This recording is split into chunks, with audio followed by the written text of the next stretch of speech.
In this video, I'll show you how to order foreign currencies from Chase Bank. It's a helpful option if you're planning a trip and want to get your money sorted before you leave.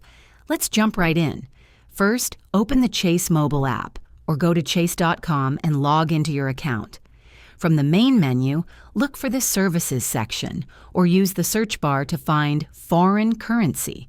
You'll see an option that says something like Order Foreign Currency Online. Tap or click on that. Now, select the type of currency you need, like euros, British pounds, or Japanese yen, and enter the amount you want. The app will show you the total in US dollars, including any fees. Choose whether you want the cash delivered to your home or if you'd prefer to pick it up at a local Chase branch.